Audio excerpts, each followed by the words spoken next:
I'll make the introductory part very short because we are a little short on time.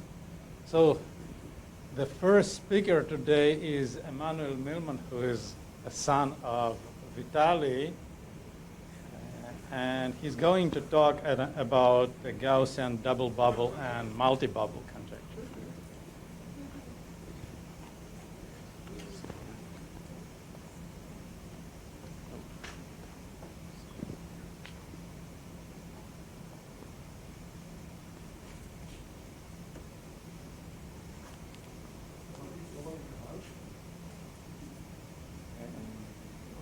Whatever you see best.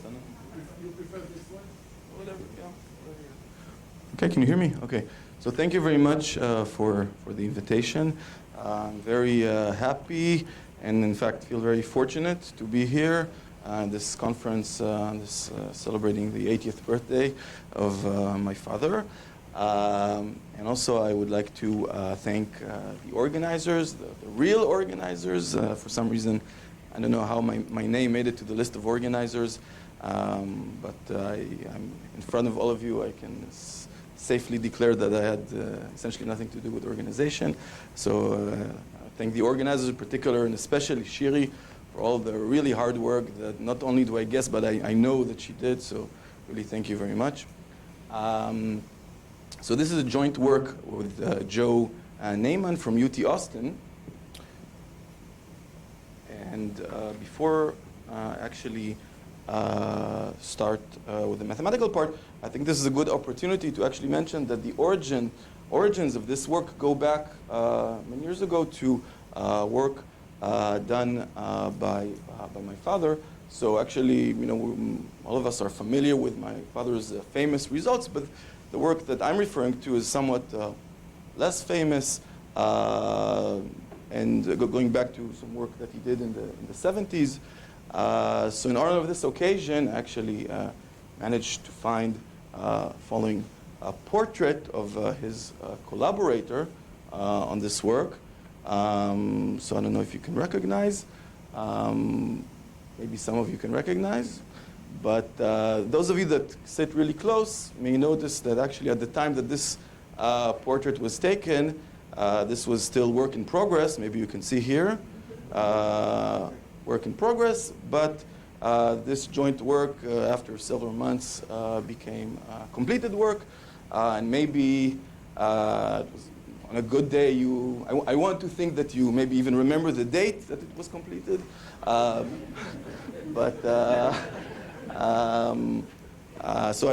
this is a good opportunity to thank you for this work, and moreover for the really hard work that ensued to deal with the consequences of this work. So I'm sure it wasn't easy, so thank you very much for that.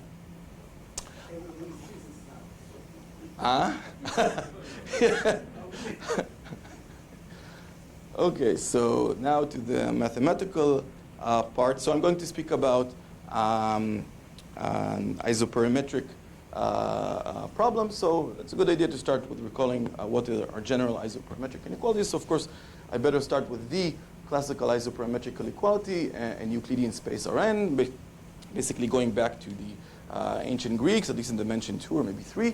And this is the well-known statement that among all sets having a given volume, Euclidean balls minimize surface area. Of course, by sets, I mean Borel sets. By volume, I mean Lebesgue measure. But what do I mean by surface area?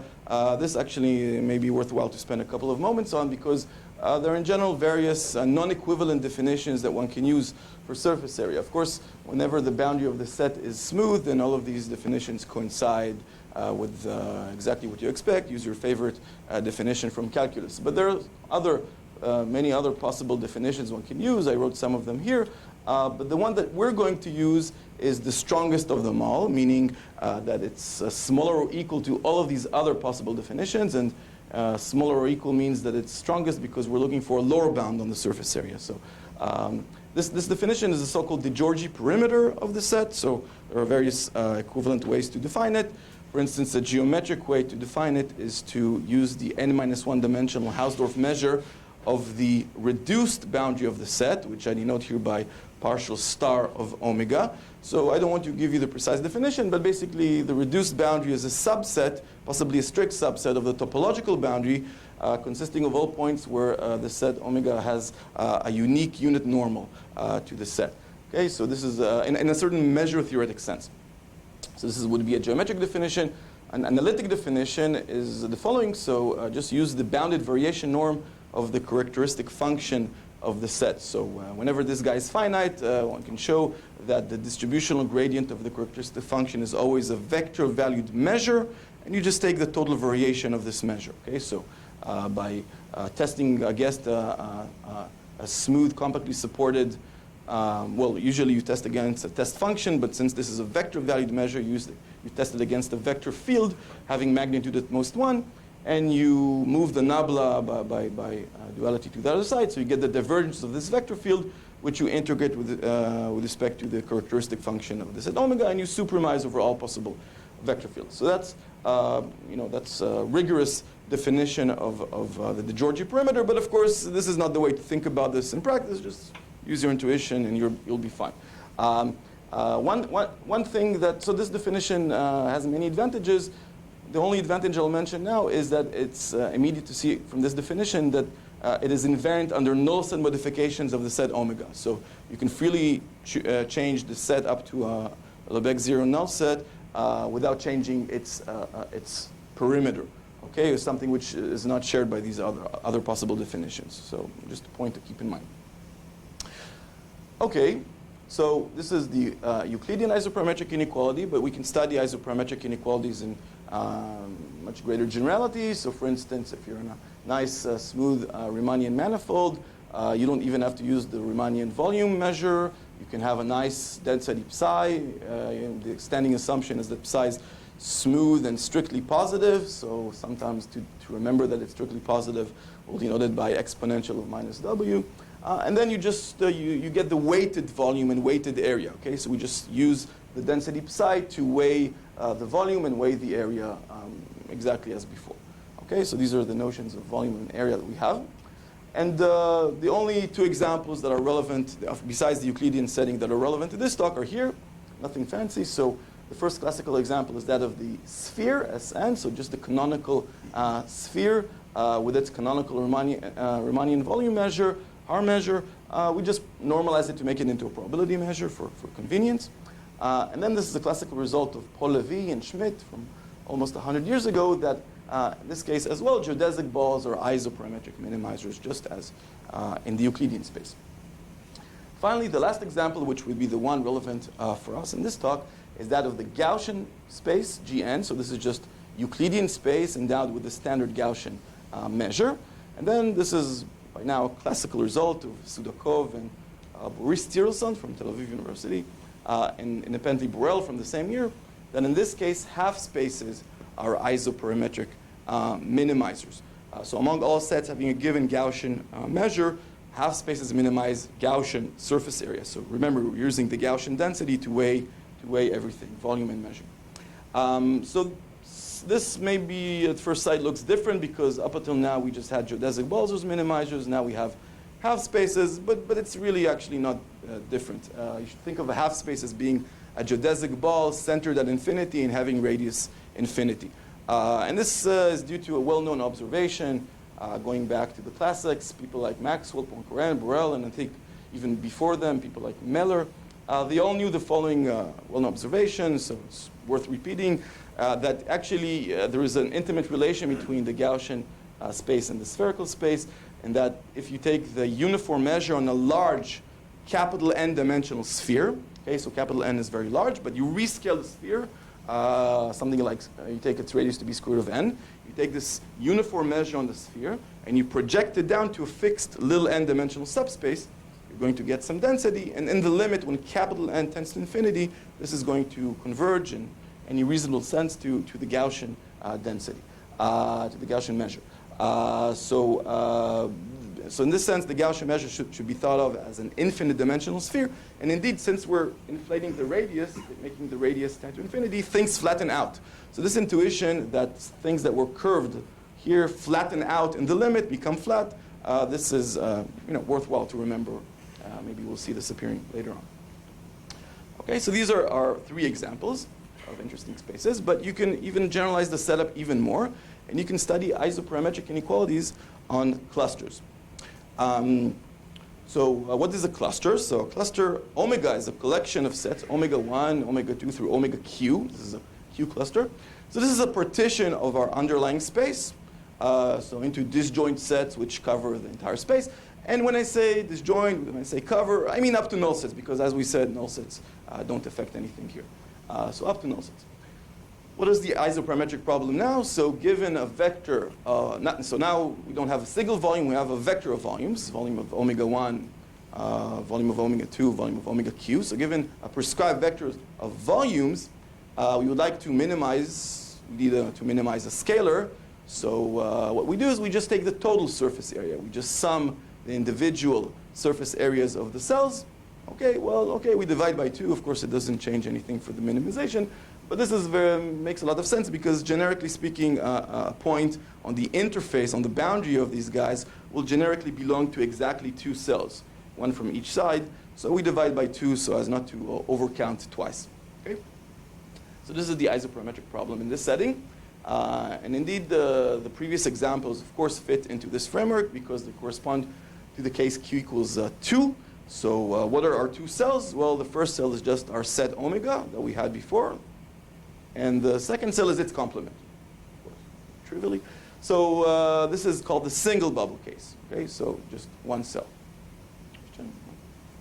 So this is q equals 2. And we would like to study the case q is larger or equal to 3. This is called the multi-bubble case. And in fact, the case q equals 3, this is a particularly interesting case. This is called the double bubble case because we have 2 cells, omega 1, omega 2, and we have the complement. So there's like a shift of 1 between the value of q and the terminology that one uses, but this is the standard practice. Okay, so we get used to this. And already we see a photo, so it corresponds to the following theorem by now in Euclidean space Rn, which is the statement that for all prescribed vectors of volumes, v1, v2, and of course the unbounded cell must have infinite volume. Then in this case, the standard double bubble minimizes total surface area. And what is the standard double bubble? This is actually not a computer simulation, it's a photograph, so it's here. So let me describe to you the interfaces, the boundaries of this guy. The cell, because people get confused. The cells are this one. This cell, omega 1, this is omega 2, and the complement is omega 3. But the interfaces can be described as 3 spherical caps. Let's count them. 1, 2, and if you can see here, there's another third one protruding inside. It has a different radius of curvature. So these are 3 spherical caps meeting along an n-2 dimensional sphere. So in our case, this is along S1. You can see the meeting of that, and a 120-degree angle. So if you take a meeting point and you blow it up over here, you just blow it up, I think you can actually see the 120 degrees appearing. So this is the theorem. It has a very interesting history. So first proved in the plane. Somehow the plane, the 2-dimensional case is always easier in isoperimetric problems. But the big breakthrough came in this work by Hutchings, Morgan, Ritter, and Ross, who proved this theorem in dimension 3. And later on, their method was generalized to dimension 4 and finally Rn by Reichardt. Okay, so we know this. This is now theorem. But what about our other spaces? The double bubble conjecture on the sphere, this is still conjecture in general, states that among all prescribed vectors of volumes v1, v2, and v3 summing up to 1, the standard double bubble minimizes the total surface area. So just what is the standard double bubble? Exactly as we did in Rn, we do the same on the sphere. So just 3 spherical caps meeting at 120-degree angles along an n-2 dimensional sphere. This is known to be true in the 2-dimensional case on S2, proved by Masters. But in dimension 3 and higher, this is still open in general. There's some partial results, better partial results on S3. But the general result on Sn is due to Corneli, Corwan, Hoffman, and 7 other authors. I apologize for not writing their names. Anyway, the result is that if the vector of prescribed volumes, v1, v2, and v3, is close enough to the equal partition case, 1/3, 1/3, 1/3, and by close enough I mean up to 4%, then this is true. Okay, that's the best known result. So this is the case for the sphere. And finally, for the Gaussian space, the double bubble conjecture is that for all prescribed vectors of volumes, V1, V2, V3 summing up to 1, the standard tripod or Y shape minimizes total Gaussian surface area. So what is this? Actually, there's no board, but okay, we'll do this. Ignore everything except this, okay? So this is the Y shape in the plane, okay? 3 lines meeting at a single point at 120-degree angles. And if you want to know what happens in Rn, you just take a Cartesian product with Rn minus 2. Okay, this is what happens in Rn. This is the tripod.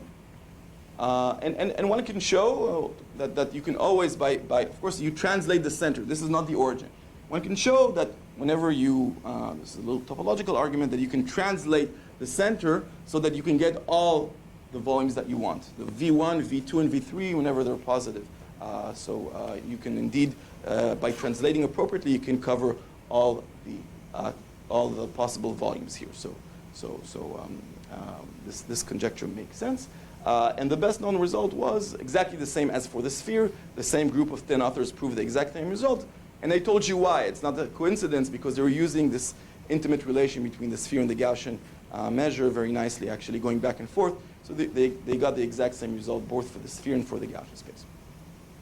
But some time ago, together with Joe, we managed to actually resolve this conjecture. So indeed, for the double bubble conjecture on any dimensional Gaussian space is true. The Gaussian double bubble is a standard tripod. Okay, so this is the first result. I'll talk about uniqueness in a few slides. So this is double bubble. What about multi-bubble conjectures? Let's go even beyond Q equals 3.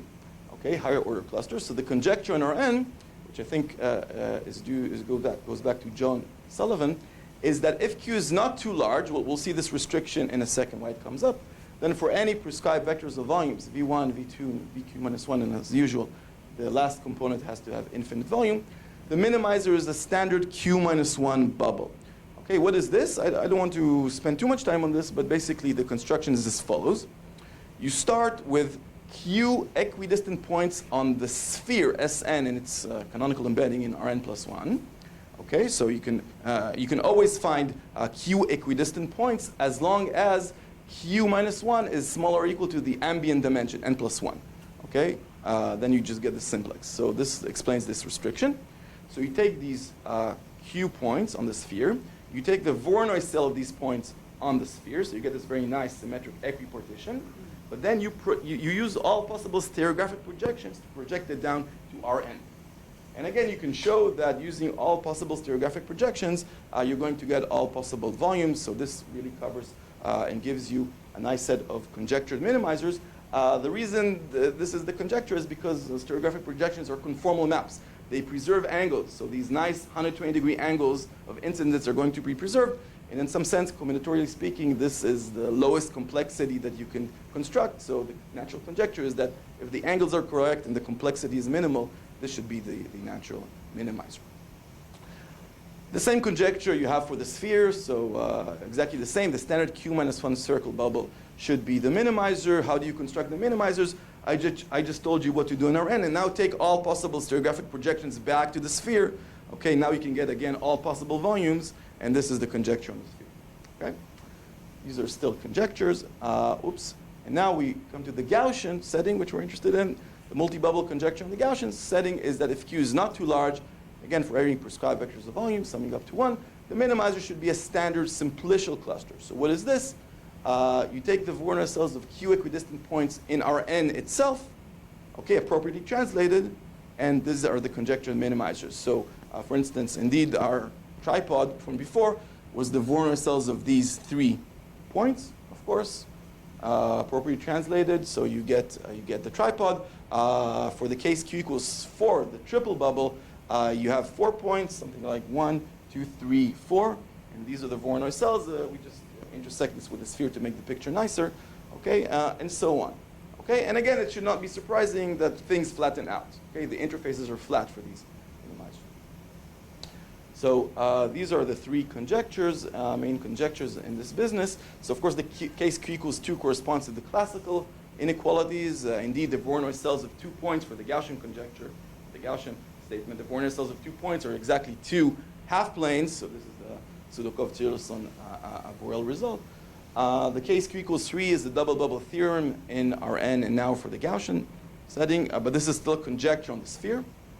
And the only result that was known for the triple bubble for Q equals 4 was only known in the plane in the Euclidean setting, and this was proved by Wichi-Ramallah. And in fact, we were not aware of any other results for triple bubble or higher results in any other setting, not just these 3 examples. No conjecture, because it's not even, yeah, I'll mention something maybe at the very last slide. Not clear at all. Because even there are some simulations in the Euclidean setting where things are no longer spherical caps. For instance, when Q is 6 or something in the plane maybe, now you can get more efficient configurations than just using spherical caps. So it's not clear with the conjecture. Anyway, so indeed, that was the conjecture, and a year ago we were fortunate enough to prove it in this entire range of parameters, exactly the conjecture range of parameters. The multi-bubble Gaussian, so the multi-bubble conjecture on the Gaussian space is correct. Gaussian multi-bubble is a standard simplicial cluster. As for uniqueness, we have the corresponding uniqueness statements, so both double bubble and, of course, general multi-bubble. The simplicial Q clusters are the unique minimizers of Gaussian perimeter, of course, up to null sets. Okay, there are no others. I should mention that in the single bubble setting, in the Gaussian space, the uniqueness is due to Erhard in the 80s under some regularity assumptions on the set, but completely general by Carlin and Kurtz. Okay, so uniqueness is always kind of different. So what is the plan of my talk? So I'm not going to talk about uniqueness, okay? And in fact, why do I say double and multi-bubble? Obviously, multi-bubble is more general. So the reason is we wrote 2 papers on the subject because so the double bubble, there's a certain simplification that you can do, and this is the one that I'm going to describe, which makes the argument much simpler. But in the multi-bubble case, you have to work much harder, and maybe at the last slide, I'll say a few words about what we need to do. So the plan is to introduce kind of the framework, at least the base of the attack on both the double bubble and multi-bubble is the same. I'll describe that, and then show you more or less a complete proof of how we managed to do it for the double bubble case. And at the very end, maybe I'll have a few minutes to say something about multi-bubble, okay? So maybe before I actually start, say what we do, what kind of tools are available. This is just throwing some buzzwords on the screen. I'm not going to go into it, but in the single bubble case, the classical setup, there's an abundance of tools. I think I know like more or less 20 proofs of the isoperimetric inequality in Euclidean space. But actually, when you move to these other classical setups, actually not all of the tools survive. It's actually very interesting to fill the table, try to reprove these known inequalities using some of these tools that don't carry over. I think it's very interesting. But if you move to double bubble, how was this double bubble theorem proved in Rn? Basically, almost nothing survived. So one main thing that was used is geometric measure theory, which will also appear in our work for sure. But then the first thing that they do in Euclidean space is a symmetrization argument, which is again a classical tool. This is an argument going in this setup going back to Brian White and Michael Hutchings. So the idea is that if you have these your two bubbles and plus the infinite component, you should be able to find a common axis of symmetry for both the bubbles, so that your minimizer is a body of are basically cells of revolution around this common axis of symmetry. So you can show that, and basically this reduces the problem to a 2-dimensional problem, and then really the hard work starts because they have to kind of do some connected component analysis. They're really we didn't require any topological assumption from our cells, so they could in principle be disconnected, and maybe it's more beneficial for these cells to be disconnected and somehow overlap one another. So they work hard for this to show that the cells are connected. But anyway, when you try to move to these other settings, of course, geometric measure theory still applies. That's no problem. But even the first step, what about symmetrization in the Gaussian setting? Can you come up with a symmetrization that, like Minkov, like Steiner, Schwartz, in the Gaussian setting, this is called Erhard symmetrization, that will converge to a tripod? I can't even imagine such a symmetrization. So even the first step is not clear what to do. Anyway, the point of this slide is that we're going to do something completely different from all of these tools. So what are we going to do? We're going to attack this problem via the so-called isoperimetric profile of the space. So what is the isoperimetric profile? So we have our vectors of volumes of these cells. Well, of course, they're non-negative, sum up to 1, so they live in this Q minus 1 dimensional simplex, which I denote by delta. Q minus 1 is the dimension. So the isoperimetric profile is this function which is defined on the simplex into the non-negative reals. And its value at the point V in the simplex is equal to the smallest possible surface area that you could get for a cluster. So the infimum of all total surface areas of clusters whose volume is equal to your prescribed vector V. Okay? The most efficient that you can get. A priori infimum, not minimum. What is the model isoperimetric profile? So this is a counterpart. This is the function Im. So anytime you see a little m in this talk, this means model. Okay, model means the conjectured minimizers. So this is the profile for our conjectured minimizers. So a priori, this function is defined on the interior of the simplex. So we want all the volumes to be positive. And if we denote by omega m model simplicial Q cluster, one of our conjectured minimizers, we can always translate it, then we define the value of this model profile at the point V to be equal to the surface area of our conjecture minimizer, translated appropriately so that its volume is equal to your prescribed little v. Okay? And as I said before, there's a little topological argument that you should make to show that this is well defined in the sense that you can always find a translation so that your guy has volume exactly equal to v. Okay? And finally, this is a priori defined on the interior, but you can extend it continuously to the boundary of the simplex. What is the boundary of the simplex when at least one of the volumes is equal to 0? So basically, we degenerate to a lower dimensional multi-bubble. So Q drops down. And you can show that this is continuous. And then using this language of isoperimetric profiles, our theorem is basically that I is equal to Im on the entire simplex. Right? This is exactly what we want to show. Okay? Of course, one inequality is completely trivial. Of course, the real profile is smaller or equal to the model profile because here we're taking infimum over all possible candidates, not just the conjectured minimizers. So what we really want to show is this inequality. Okay, so half the job is already done, just this half.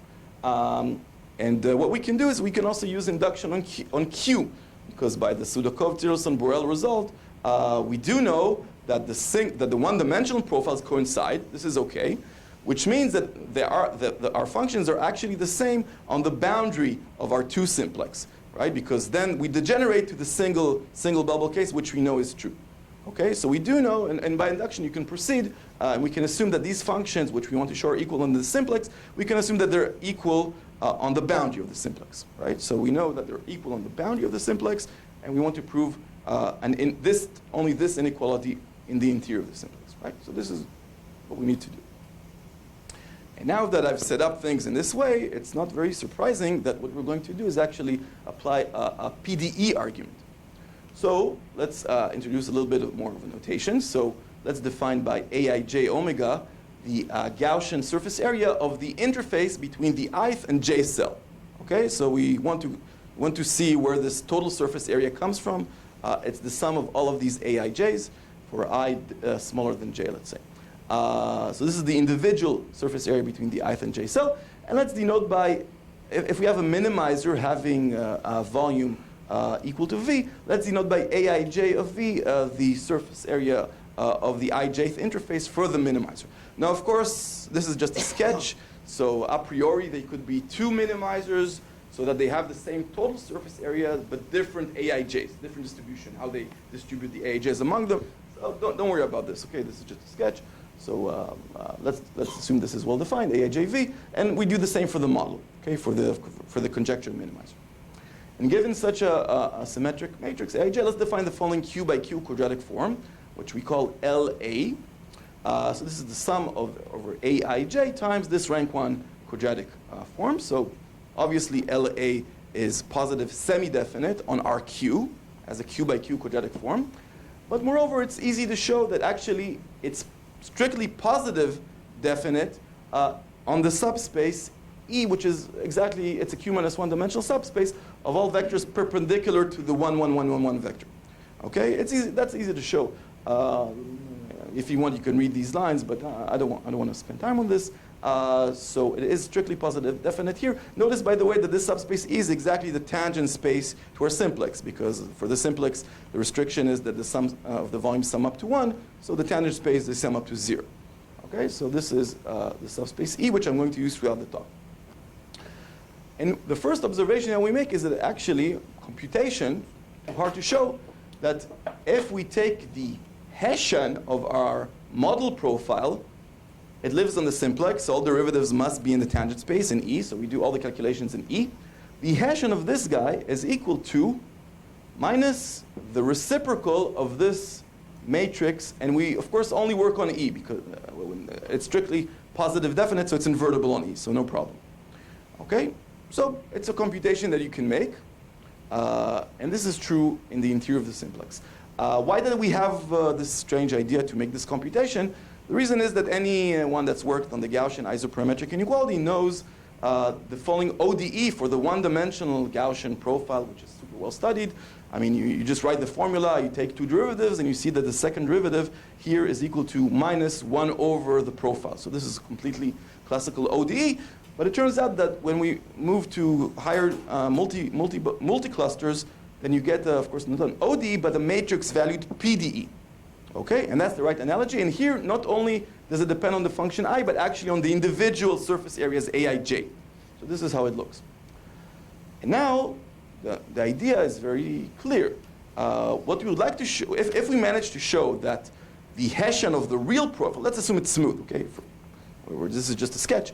If we show that the Hessian of the real profile is bounded above as a quadratic form on E by minus the reciprocal of LAV, and now AV is the real minimizer surface area, not the model ones, but the real guys' surface areas, then I claim that we will be able to conclude that our desired inequality goes in the right direction by an application of the maximum principle. Why is that? Because, okay, for the maximum principle, we need a scalar function. This is a matrix-valued partial differential inequality. So, of course, what we do, we have to take a trace somewhere. Before we take the trace, so let's take a minus and a reciprocal here of this inequality. Now you take the trace. So this is going to be smaller or equal than the trace of LA. But the trace of LA is exactly, up to a factor of 2, the sum of all the guys, all the individual surface areas, which you can express just using I. So if you just look at the green part, this depends only on I. This depends only on I. And this is indeed, while this expression is not super nice, it's fully nonlinear, it's still elliptic. This is a fully nonlinear elliptic PDE. Involving just the scalar function I, and we can apply the maximum principle to it. And we know that the function, our function and the conjectured function coincide on the boundary, and we have equality here for the conjectured one.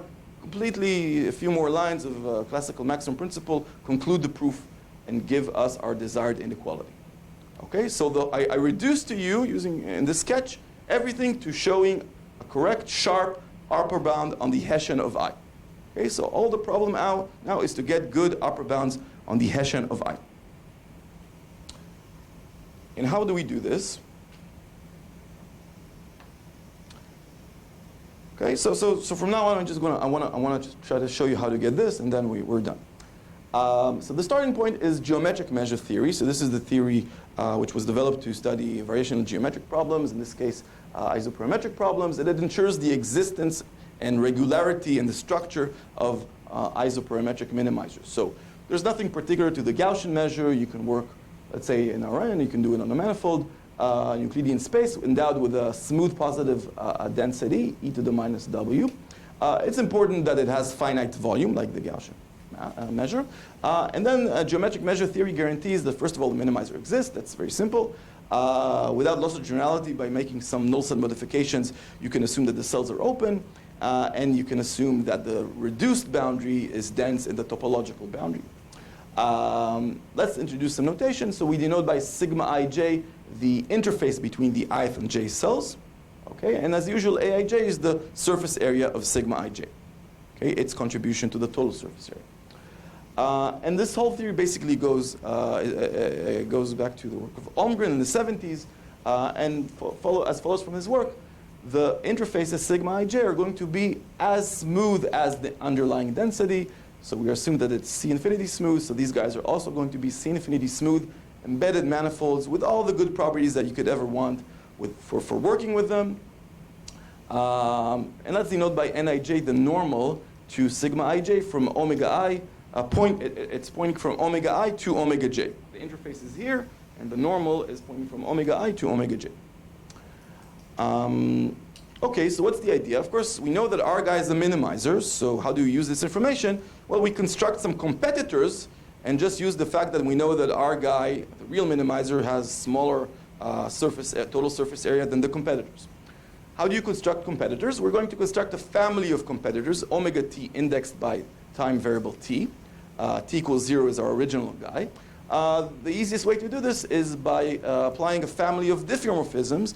And the easiest way to obtain a family of diffeomorphism is by flowing along a vector field x. So x is some smooth, doesn't have to be completely supported, but of bounded magnitude vector field. So we construct these family of diffeomorphisms by flowing along x, and these are our possible competitors.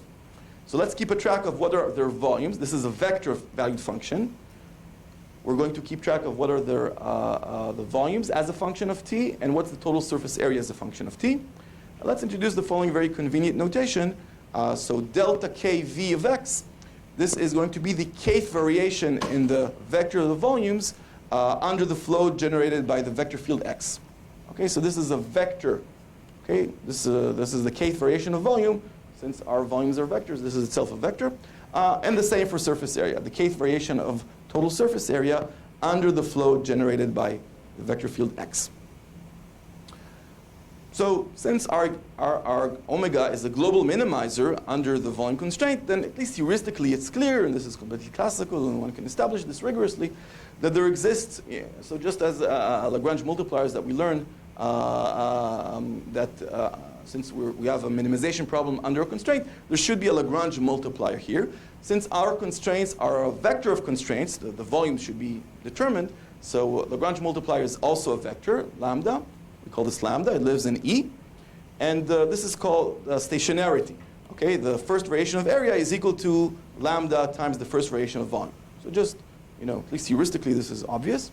And the second property, of course, that we know that our guy is actually it's actually a global minimizer, but in particular, it's a local minimizer. And this property is called stability. It's stable. So mathematically, it means that if the first variation of volume is equal to 0, then this second variation of area under the volume constraint, we should not forget the volume constraint, is non-negative, right? Because a function at the minimum point has non-negative second derivative. Okay, so these are our two sources of information. And you can give geometric interpretation to these various things, but I don't. We're going to use them in the proof, of course, but in the paper, but not for this talk. So let me skip over this. Okay, so we remember, we want to get upper bounds on the Hessian of I. So what's the idea? Let's look at our family of competitors. We know that its surface area is at least as large as the profile evaluated at their volume, right? Because this is the absolute minimum. But we know also that at time t equals 0, these functions coincide. Okay, so what does it mean? Let's assume everything is smooth. It means that the first derivative here in t should be the same at t equals 0, and the second derivative should obey this inequality. Because they're touching these two graphs. Okay, so here's the first information. The first derivative has to be equal to, has to be the same. So let's calculate the first derivative in time of this. So by the chain rule, we get nabla I times the first derivative of this, which we call delta 1v. And the first derivative here is equal to delta 1a. Okay? But remember, we said that delta 1a by Lagrange multiplier theorem, this is equal to lambda times delta 1v.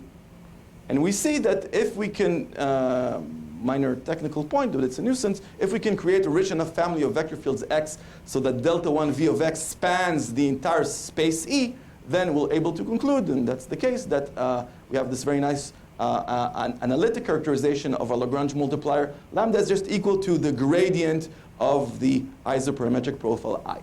Okay, so this is the meaning of this Lagrange multiplier. Again, nothing new here, not completely well known. What about the second derivative? So, okay, we have to take two derivatives. So by the chain rule, we're going to get two terms. And actually, I moved the second term over to the right-hand side already. I moved the second term. What we get is that the Hessian of I evaluated in the direction of delta 1v plus, but I moved it here. So on this side, we have a minus, nabla I, the second variation of v, And on the right-hand side, the second derivative is the second variation of area. And we know that nabla I is equal to lambda, so we get this expression. Okay, so this thing in the box is exactly our source of information. Remember, we want to get sharp upper bounds on the Hessian of I, and we can get them in this manner. Okay, this is going to give us upper bounds on I. And the real difficulty is to construct good vector fields X so that this inequality will give us a sharp result for the model case. Okay, that's the whole difficulty. And indeed, the one thing you can try to do is, okay, let's take a general vector field X and let's try to calculate this. And never mind that it becomes very complicated, that's okay, we can deal with that. But in fact, you realize quickly that you need much more information from the geometric measure theory side. So Holmgren's theorem is not enough to justify these computations, you need much more. And moreover, you need information from the PDE side. So it becomes a real problem, and this is what we need to do for the multi-bubble case. But for the double bubble case, there's a simplification, because it turns out that you get enough information, mostly, even if you just use the simplest possible vector fields that you can imagine, just use the constant vector fields. So what happens in this formula if you just use a constant vector field? What is a constant vector field? It generates a translation. Super silly, stupid, but Gaussian measure is not translation invariant. So this creates an effect which is informative. So if you do this, then what follows is as follows. So first of all, the first variation of volume, you can do it for a general vector field. Of course, the only thing that matters is the normal component of your vector field along the interface. So you get the normal component of W, your translation direction. And let's introduce this convenient notation. So let's call Nij bar the average normal on the ith, jth interface. Because a priori, maybe the interface is curving. I don't know. Maybe it's like this. So we take the average normal and call it Nij bar. And basically, not surprisingly, the first variation of volume under translation in the direction of W is equal to this linear operator that you can compute applied to W. So just a linear function of W. And this is the form this linear operator takes. It's an operator from Rn into a Q minus 1 dimensional space. Okay, because it eats a translation vector and it gives you back a first variation of volume which lives in this space. So this is completely trivial. It so happens that the Gaussian measure has a very nice property. Okay, when you do the computation for the right-hand side for the Gaussian measure under translations, what you get, and this actually characterizes the Gaussian measure, you get that this thing has a sign. It's minus something positive definite. Okay, and this plays a huge role for why we can simplify things and why things work. So just to make everything depend on Nij bar, let's quickly take this and make a Cauchy-Schwarz or Jensen's inequality and put this integral inside the scalar product, and we replace Nij by Nij bar. And we see that this guy is upper bounded by minus this quadratic form capital N applied in the direction of W. And since this is true, so we know that this inequality, you just plug in this expression MW here, MW. You plug in, this is bounded above by minus NWW. This is true for all W's, so this means that as quadratic form, we get this piece of information. M transpose, the Hessian of IM, is upper bounded by minus N, right?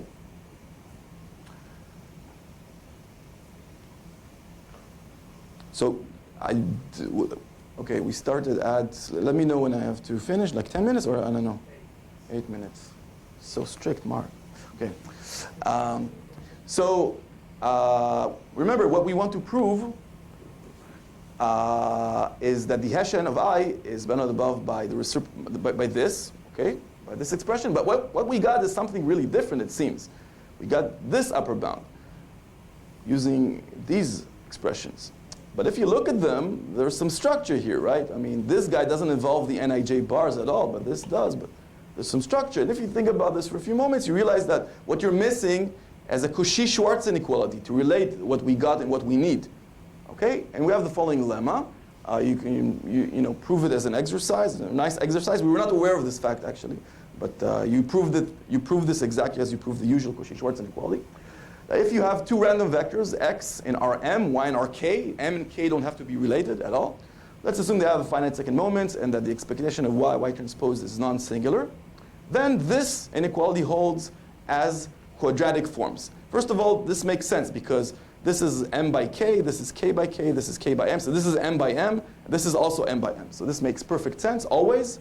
Okay? And this is Cauchy-Schwarz. Why? Because in the scalar case, when m is equal to k is equal to 1, you can move this term to the right-hand side, and you see that the expectation of xy squared is upper bounded by the expectation of x squared times the expectation of y squared. This is Cauchy-Schwarz.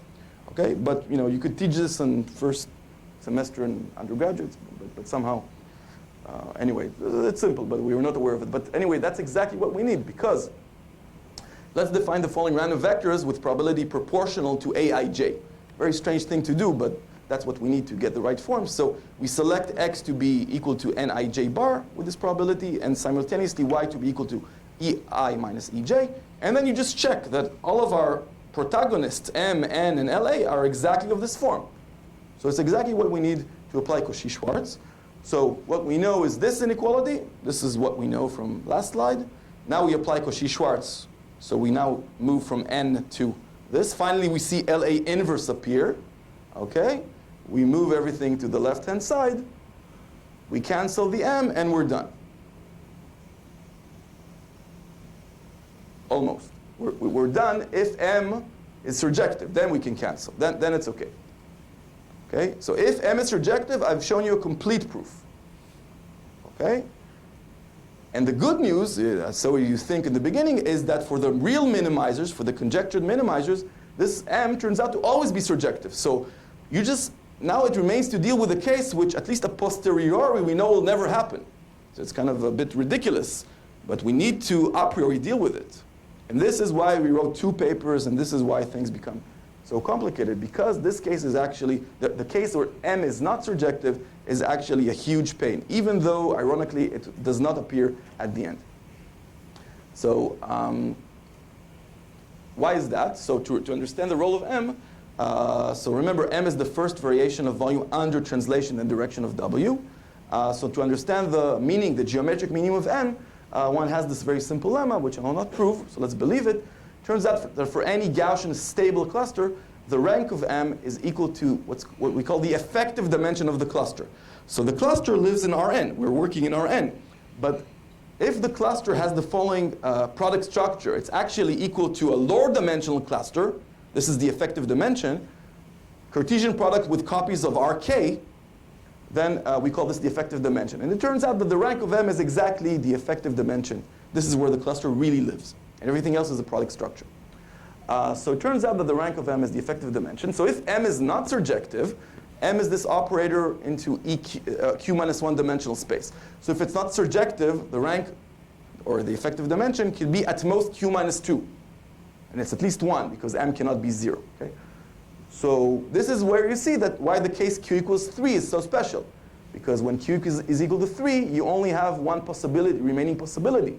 When q is equal to 3, the only remaining possibility, if it's not surjective, is that the effective dimension is equal to 1. So basically, we have a one-dimensional cluster, just a partition of the real line, and then you take a Cartesian product with Rn minus 1. OK, it's one-dimensional. So we deduce what we need by an ad hoc one-dimensional argument. OK? This is a 2-by-2 inequality, so we have to come up with a different family of vector fields, not translations. But we can do this. But when q is larger than 3, the effective dimension could be as high as q minus 2. And translation will never work. So this is somehow the point of my penultimate slide. Translation will never work, because translations in the direction where the cluster has a product structure don't do anything. Because if the cluster has a product structure and the Gaussian measure has a product structure, translations don't do anything. All the variations are 0. So if translations could only give you at most q minus 2 degrees of information. But this is a q minus 1 dimensional inequality that we need. There's no choice but to use something completely different. We cannot use translations. And this is why we need a separate argument. So in my last slide, do I have 3 minutes? I'm not sure. It's OK, thank you. In my last slide, just completely briefly go what we do for the general case when q is larger than 3. So first of all, as I said, we can compute this formula. After many, many simplifications, you arrive to this. This is already not so bad. But for this, to reach this point, actually, one has to work hard. He has to use just recently available, just 2 years ago, recently available information on the higher codimensional regularity.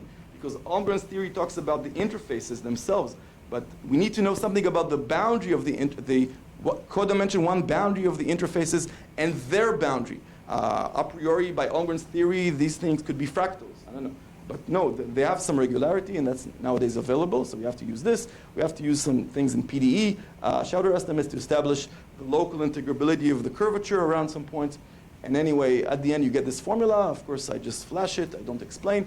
The only thing to note is that it involves an integral not only on the interface, but actually on the codimension 1 boundary of the interface. And that's OK, but what's really annoying is this guy. This guy is the curvature. It's the second fundamental form. So in all of these terms, they have a sign. They're always squared. But here, this guy doesn't have a sign. So how on earth can you control this? So that's a real problem. And indeed, after staring at this for many weeks and months, you realize that really the only way to progress is to show that actually the curvature is 0, that the interfaces are flat. And that's the hardest part of the work. The lion's share of the work is to show that for any Gaussian stable regular Q cluster, it must have flat interfaces. There's no curved part. It's like for the minimizer, for the conjecture minimizer. All the interfaces are flat. Your question. We don't know if this should be true, what to even expect. And Q is larger than n+1. We don't know if these guys should be flat. If you take motivation from the Euclidean setting, they stop being spheres, so I don't know. Anyway, but once we do this, then the red parts are 0. These terms just drop out, and you're left with 2 terms. This term you love because it's negative, and this guy is what you want to see. This guy is positive. Oh, we don't like positive, but the good news is this is just the derivative, the tangential derivative of the normal component of x.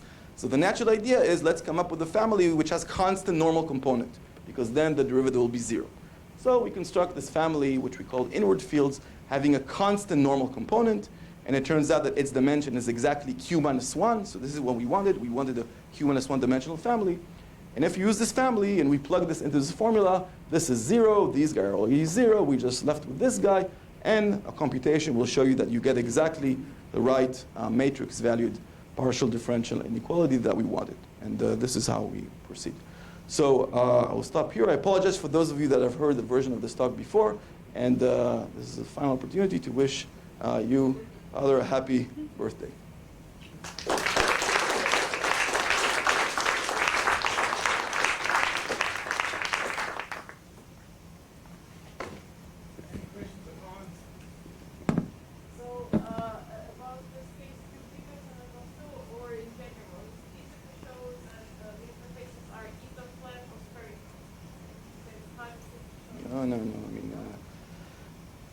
It's not easier if you allow spherical. Yeah, that's, so for instance, we try to apply our results to the conjecture on the sphere. You can do exactly the same program. First of all, try to show that the minimum or the stable guys have, for the sphere, it should be spherical caps. So they should be spheres. It turns out that we're very lucky with the Gaussian measure. A posteriori, we understand that the Gaussian measure is the easiest of the conjectures.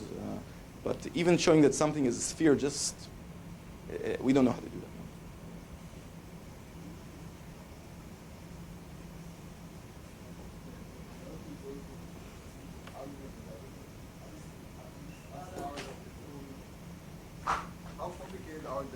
The results of Almgren and other people who Vitali is considered. Hold on. So Almgren's results are by now considered classical, but specifically his results are in this kind of infamous 200-page monograph, which is very hard to read because of his style, and also some people who claim that there are some gaps, but they have been filled. It's classical. There's no. It uses varifold theory, the thing that he developed in the 70s.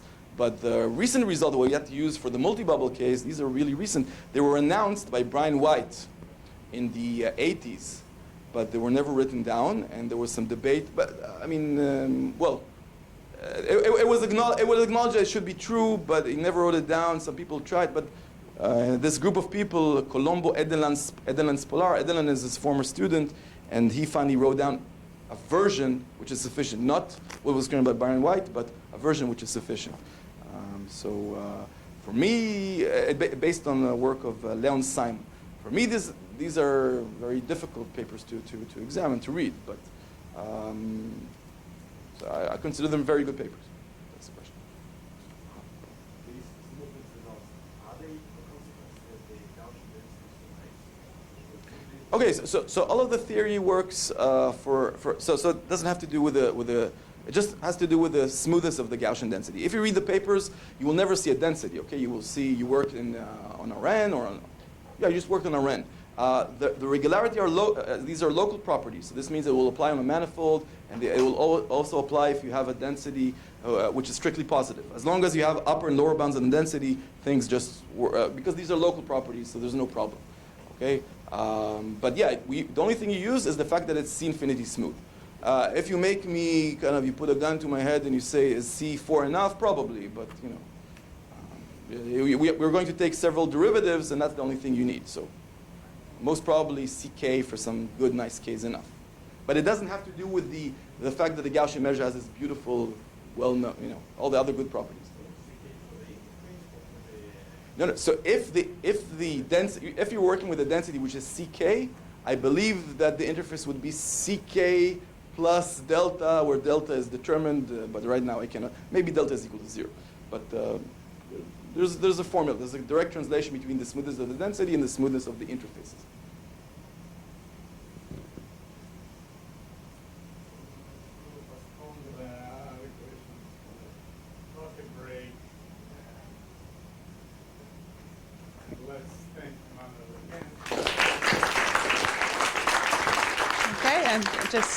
Sorry. So first of all, as you noticed, there is a 20-minute delay, so everything is delayed. And the other thing is, those of you who left parts of your family in En-Gedi, they are welcome to join us for lunch, and the bus drivers will come for lunch and will happily take them with them. So if they want to come, so yes, this only if you can communicate either by telepathy or any other way. But we can also probably call the hotel. So they will leave at. So the spouses should wait at 15 minutes before 1 at the lobby, but also tell either me or Shlomit, because then the bus drivers will have a list of people to actually pick up. And if you need help in communicating with them, then also, so Shlomit is available for this. Okay, and then they can have lunch with us here and go back with the buses. 1:45 in the lobby of the En-Gedi Hotel. Okay, so now a 30 minutes break. So you decided 30 minutes? Go on,